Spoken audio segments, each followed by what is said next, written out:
Hello everyone, welcome back to my channel.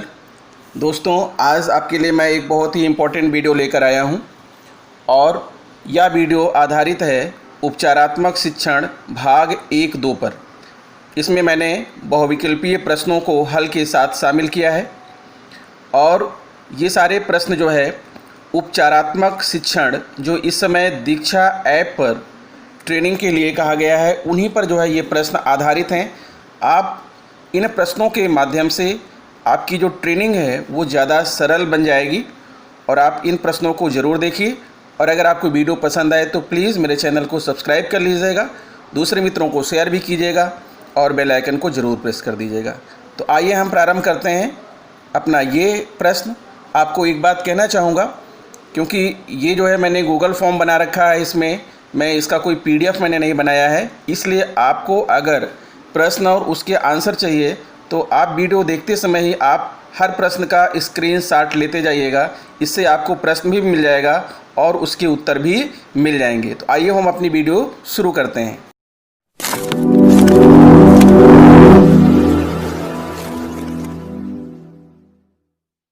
हाँ तो मित्रों, ये देखिए, उपचारात्मक शिक्षण पर आधारित बहुविकल्पीय प्रश्नों की श्रृंखला लेकर मैं आपके सामने आ गया हूँ और ये वीडियो मैं अपनी प्रारंभ कर रहा हूँ। आप इसको देखते चलिए। देखिए, यहाँ पर एक स्कूल बिल्डिंग बनी हुई है। सबसे पहले आप इस स्कूल बिल्डिंग का अच्छे से निरीक्षण कर लीजिए और आकलन कर लीजिए कि आखिर इस स्कूल बिल्डिंग में हो क्या रहा है। देखिए, मैं इसको बड़ा कर दे रहा हूँ और आप देख सकते हैं स्कूल बिल्डिंग को। आप देख, ये जो स्कूल नुमा ढांचा आपको दिख रहा है, आप इसको देख करके समझ लीजिए कि इसमें हो क्या रहा है। देखिए, एक तरफ बच्चे यहाँ प्रवेश कर रहे हैं, अलग अलग तरह के बच्चे, और इस मशीन नुमा ढांचे में जो है अंदर बच्चे प्रवेश कर रहे हैं और जो बाहर निकल रहे हैं बेहतर नौकरी, ताकतवर, सुसंस्कृत और प्रतिष्ठावान, इस तरह के बच्चे निकल रहे हैं। यहाँ पर देखिए, एक आपको दिख रहा है कापियाँ बनाने की और आलोचनात्मक समझ मिटाने की मशीन यहाँ पर लगी हुई है। इधर है सुनहरा भविष्य और इधर रद्दी की टोकरी है असफल तबका, यानी जो बच्चे जो है असफल हैं उन्हें रद्दी की टोकरी में डाल दिया जा रहा है। तो ये स्कूल नुमा ढांचे को देख करके आप अंदाज़ा लगा लीजिए और इस पर आधारित प्रश्नों के आपको जवाब भी देने हैं। तो आशा करता हूं कि आपको अंदाज़ा लग गया होगा कि ये स्कूल कैसा है और इस स्कूल में आखिर हो क्या रहा है। तो चलिए हम आगे बढ़ते हैं। उपचारात्मक शिक्षण भाग 1-2 बहुविकल्पीय प्रश्न। ये देखिए, पहला प्रश्न आपकी स्क्रीन पर दिख रहा है साफ साफ। क्या सभी बच्चे इस स्कूल नुमा मशीन के ढांचे में ढल पा रहे हैं? तो आपने अंदाज़ा लगा लिया होगा। अब आप बताइए कि इस प्रश्न का सही आंसर क्या होगा। तो जो प्रशिक्षण मैंने लिया उस प्रशिक्षण के अनुरूप इस प्रश्न का आंसर होगा नहीं। आपका भी सूचना यही होगा मित्रों, मैं आशा करता हूँ। चलिए अब क्वेश्चन नंबर 2 की तरफ चलते हैं। ये देखिए, क्वेश्चन नंबर 2 है, इस स्कूल में दिखाए गए शिक्षा तंत्र में किस तरह की शिक्षा पर जोर दिया जा रहा है? इस स्कूल में दिखाए गए शिक्षा तंत्र में किस तरह की शिक्षा पर जोर दिया जा रहा है? ऑप्शन 1, वह शिक्षा जिसमें सभी बच्चों को एक जैसा बनाने पर जोर दिया जा रहा हो। दूसरा, वह शिक्षा जिसमें सभी बच्चों को एक ढंग से शिक्षित किया जा रहा हो। तीसरा, वह शिक्षा जिसमें बच्चों की रुचि और उनकी पसंद पर ध्यान दिया जा रहा हो। तो आप अंदाज़ा लगा सकते हैं कि तीसरा जो विकल्प है वो तो सही नहीं है, क्योंकि सारे बच्चों को से जो है एक समान व्यवहार किया जा रहा है, सारे बच्चों को एक ही तरह की शिक्षा दी जा रही है और सारे बच्चों से एक ही प्रकार की अपेक्षाएं रखी जा रही है कि सारे बच्चे जो है बाहर जब निकलें तो एक जो है अच्छी नौकरी और तरह तरह के संस्कार लिए हुए और तरह तरह की चीज़ें हैं, और जो बाकी बच्चे हैं रद्दी की टोकरी में डाल दिए जा रहे हैं। तो इसका मतलब ये है कि वह शिक्षा जिसमें सभी बच्चों को एक जैसा बनाने पर जोर दिया जा रहा है, ये भी सही है। वह शिक्षा जिसमें सभी बच्चों को एक ढंग से शिक्षित किया जा रहा है, ये भी सही है। तो इसका विकल्प यानी कि विकल्प 1 और 2 दोनों सही हैं। आपने भी यही सोचा होगा, आपने भी यही अंदाज़ा लगाया होगा। आइए आगे बढ़ते हैं। ये देखिए क्वेश्चन नंबर 3 है, आपके सामने है। आपके अनुसार ऐसे कौन से घटक हैं जो कक्षा में बच्चों के शैक्षिक विकास पर असर डाल सकते हैं?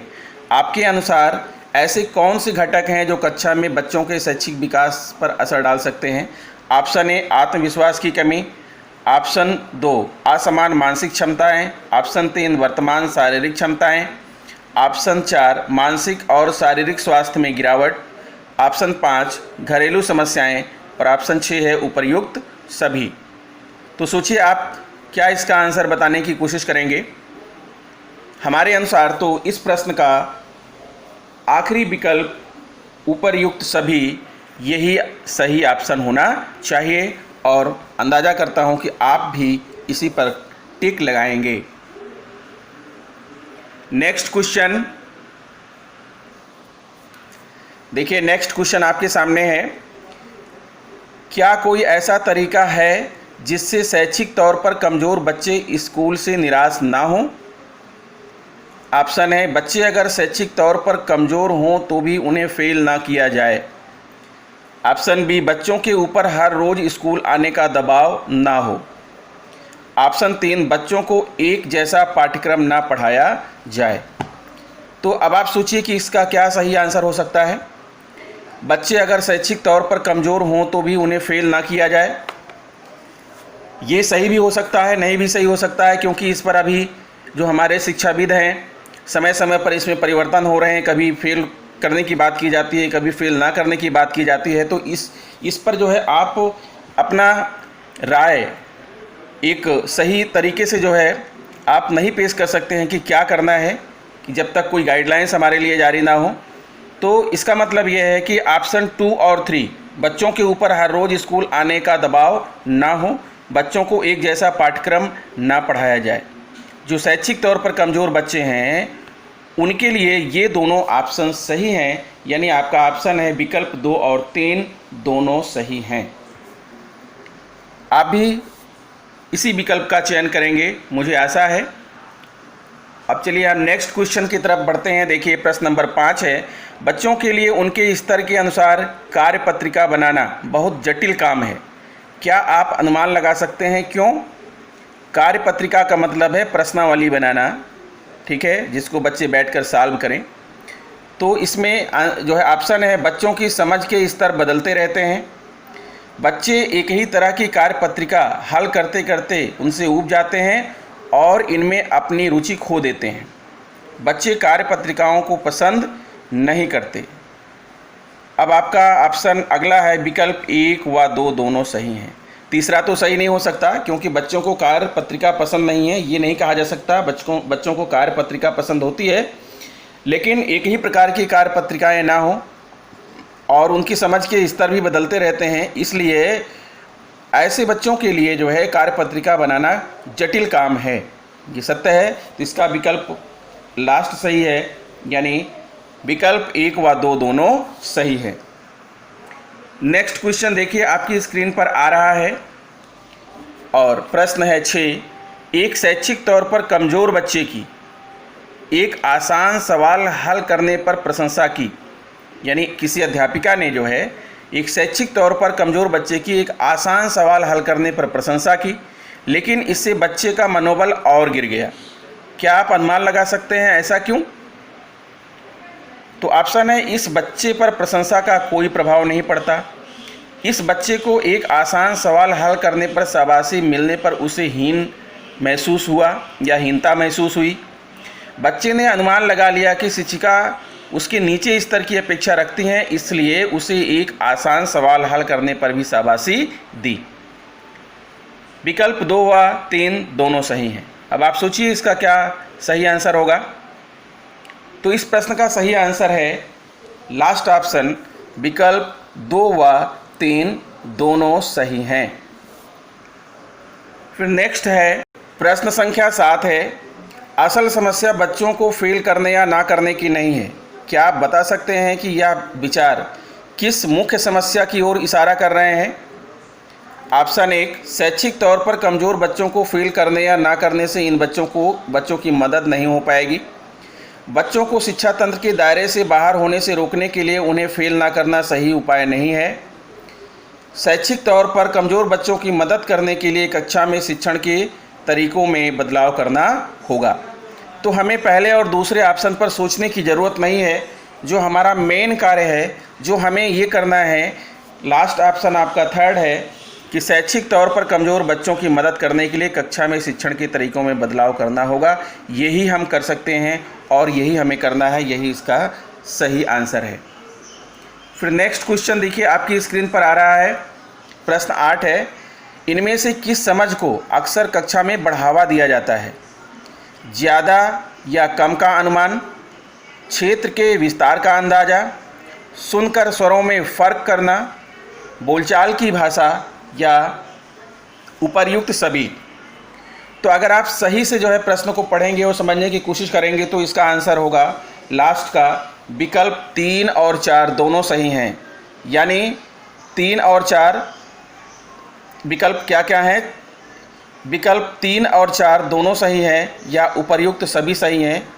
तो विकल्प 3 है सुनकर स्वरों में फ़र्क करना और चौथा है बोलचाल की भाषा।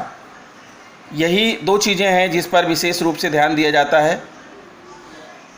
अब आगे बढ़ते हैं। नेक्स्ट क्वेश्चन, प्रश्न 9 है, क्या अगर बच्चे कहानी याद कर पाते हैं तो इसका मतलब यह है कि वह कहानियों को खुद पढ़कर कहानियों की समझ भी बना सकते हैं? तो ज़रूरी नहीं है कि बच्चे ऐसा कर ही लें। कहानी पढ़ लेना अलग बात है, समझ बनाना अलग बात है। तो इस प्रश्न का आंसर होगा ऑप्शन 2 नहीं। फिर अगला प्रश्न देखिए, अगला प्रश्न आपकी स्क्रीन पर दिख रहा है, इसको पढ़िए और हल करने की कोशिश कीजिए। क्या कोई बच्चा यह 10 में से 5 पाठ याद नहीं कर पाया तो उसे शैक्षिक तौर पर कमज़ोर माना जाएगा? तो इसका जो है ऑप्शन सही होगा नहीं। ये इसका विकल्प सही है नहीं। अगर उसने 10 में से 5 पाठ याद कर लिया है तो इसका मतलब उसका शैक्षिक तौर पर वो कमज़ोर नहीं है। आगे क्यों नहीं याद कर पाया, इस चीज़ को समझने की ज़रूरत है। यहाँ जो टाइप ऑप्शन 4 लिखा है, ये फॉर्म बनाते समय जो है इस पर मेरा ध्यान नहीं गया, इसको हटाना चाहिए था। आप इसको इग्नोर करिए। नेक्स्ट क्वेश्चन, क्वेश्चन नंबर 11 है, एक शिक्षिका कमज़ोर बच्चों की कापियों पर प्रशंसा के लिए स्टार बना देती है, लेकिन कुछ समय बाद यह तकनीक बेकार हो गई। ऐसा क्यों? लगातार वो ऐसा ही करती आ रही थी कि जो बच्चे कमज़ोर हैं उसकी कापियों पर 1 स्टार, 2 स्टार, 3 स्टार, 4 स्टार इस तरह से बना दिया करती थी। लेकिन कुछ दिन के बाद बच्चों के लिए यह तकनीक बिल्कुल बेकार हो गई। ऐसा क्यों? बच्चे इस तरह की प्रशंसा के आदी हो गए, या बच्चे जानते हैं कि इस प्रशंसा का कोई मोल नहीं है, या फिर इस तरह की प्रशंसा से बच्चों को पता नहीं चल पाता कि उन्होंने कहाँ विकास किया। उपर्युक्त सभी या विकल्प 1 और 3 सही हैं। विकल्प 1 है बच्चे इस तरह की प्रशंसा के आदी हो गए, और 3 है इस तरह की प्रशंसा से बच्चों को पता नहीं चल पाता कि उन्होंने कहाँ विकास किया। यानी आपका यही ऑप्शन सही है, लास्ट वाला। नेक्स्ट क्वेश्चन देखिए, क्वेश्चन नंबर 12 है, उपचारात्मक शिक्षण का इस्तेमाल कब करना चाहिए? उपचारात्मक शिक्षण का इस्तेमाल कब करना चाहिए? सत्र के प्रारंभ में, सत्र के मध्य में, सत्र के अंत में, या उपर्युक्त तीनों ही परिस्थितियों में किया जा सकता है। तो ये आपके ऊपर निर्भर करता है कि आप किस परिस्थिति का चुनाव कर रहे हैं, किस समय का चुनाव कर रहे हैं। आप सत्र के प्रारंभ में भी कर सकते हैं, मध्य में भी कर सकते हैं और अंत में भी कर सकते हैं। इसका राइट आंसर है उपर्युक्त तीनों ही परिस्थितियों में किया जा सकता है। फिर नेक्स्ट है मित्रों, ये सारे प्रश्न जो है उपचारात्मक शिक्षण भाग 1 और 2 पर आधारित हैं। ये प्रश्न जो है इसमें मेरी तरफ से कुछ नहीं किया गया है। आपको ये सारे प्रश्न जो है प्रशिक्षण में आपकी मदद करेंगे। उपचारात्मक शिक्षण प्रशिक्षण के प्रथम और द्वितीय भाग से आपने क्या जाना? ऑप्शन है उपचारात्मक शिक्षण का उद्देश्य उन बच्चों की मदद करना है जिन्हें एक कक्षा सत्र में उनकी कक्षा स्तर की मुख्य संकल्पनाएं और कौशल को भी सीखने में परेशानी आ रही हो। ऑप्शन 2 है पाठ्यक्रम के मापदंड हमें एक कक्षा के लिए उपयुक्त अधिगम स्तर जानने में मदद कर सकते हैं। या ऑप्शन सी है तीसरा ऑप्शन है उपचारात्मक शिक्षण के दौरान बच्चों के संज्ञानात्मक और भावनात्मक दोनों स्तरों पर बराबर ध्यान देना जरूरी है। या उपर्युक्त सभी। तो जब आप प्रथम और द्वितीय भाग का प्रशिक्षण ले लेंगे तो ये सारी चीज़ें आप जान जाएंगे। इसका ऑप्शन सही है उपर्युक्त सभी। नेक्स्ट क्वेश्चन है, क्वेश्चन नंबर 14 है, बच्चों के विभिन्न शैक्षिक स्तरों पर होने के अलग अलग क्या कारण हो सकते हैं। पहला, बच्चों की विभिन्न शैक्षिक ज़रूरतें। दूसरा, कुछ निजी और सांस्कृतिक समझ को कक्षा में जगह न मिलना। तीसरा, शिक्षकों की अपेक्षाओं का झुकाव। तो इस प्रश्न का आंसर होगा लास्ट ऑप्शन उपर्युक्त सभी। अब देखिए क्वेश्चन नंबर 15 है और इस वीडियो का लास्ट प्रश्न है, आपके अनुसार उपचारात्मक शिक्षण के दौरान बच्चों की मदद किन स्तरों पर की जानी चाहिए। आपके अनुसार उपचारात्मक शिक्षण के दौरान बच्चों की मदद किन स्तरों पर की जानी चाहिए। संज्ञानात्मक स्तर पर, भावनात्मक स्तर पर, व्यक्तिगत स्तर पर या उपर्युक्त सभी। तो मैं इस प्रश्न का आंसर बताऊं इसके पहले मैं आपसे कह देना चाहता हूं कि मित्रों, यदि आपको मेरा वीडियो पसंद आया तो प्लीज़ मेरे चैनल को सब्सक्राइब कर लीजिए, दूसरे मित्रों को शेयर कीजिए और बेल आइकन को प्रेस कर दीजिए। और इस संबंध में अगर आपको और वीडियोस देखना है तो मेरे चैनल पर चले जाइए और चैनल की प्लेलिस्ट डिपार्टमेंटल प्लेलिस्ट को खोल लीजिए। वहाँ से आप इस संबंध में और भी बहुत सारी वीडियोस आप देख सकते हैं। एक बार मैं पुनः कहना चाहूँगा कि अगर आपको ये प्रश्न और उत्तर रखने हैं तो साथ साथ में आप स्क्रीनशॉट लेते जाइएगा, क्योंकि इसका मेरे पास PDF नहीं है और मैंने इसके लिए कोई अलग से आंसर शीट भी नहीं बनाई है। ये मैंने एक गूगल फॉर्म शीट क्रिएट किया है और अगर मैं इसको भेज दूं और आप इस पर अपना आंसर देंगे तो वो जो है आंसर मेरे पास आ जाएंगे। लेकिन मैं ये नहीं करूँगा क्योंकि ये मुझे अधिकार नहीं है करने का, इसलिए मैंने इसको जो है गूगल शीट फॉर्म तो बनाया है लेकिन आपके पास ये गूगल शीट के रूप में नहीं जाएगा, ये आपके पास जो है एक वीडियो के रूप में जा रहा है। आप इसको देख लीजिएगा और देखने के बाद जो है आप इन आंसर को देख लीजिएगा। ये जो है ट्रेनिंग को समझने में आपकी मदद करेंगे। और यदि अभी तक आपने ट्रेनिंग ज्वाइन नहीं किया है तो प्लीज़ दीक्षा ऐप पर जाकर ट्रेनिंग को तुरंत ज्वाइन कर लीजिए। अगर आपको ट्रेनिंग ज्वाइन करने में कोई प्रॉब्लम आ रही है तो मेरे चैनल पर आप जाइएगा, डिपार्टमेंटल प्लेलिस्ट खोलिएगा और वहाँ पर आपको जो है दीक्षा ऐप रजिस्ट्रेशन से संबंधित वीडियो मिलेगा। उस वीडियो को देख करके आप ट्रेनिंग को ज्वाइन कर सकते हैं। तो मित्रों, इस प्रश्न का आंसर है ऑप्शन लास्ट उपर्युक्त सभी। तो इस वीडियो में इतना ही मित्रों, मिलते हैं आपसे नेक्स्ट वीडियो में। नमस्कार।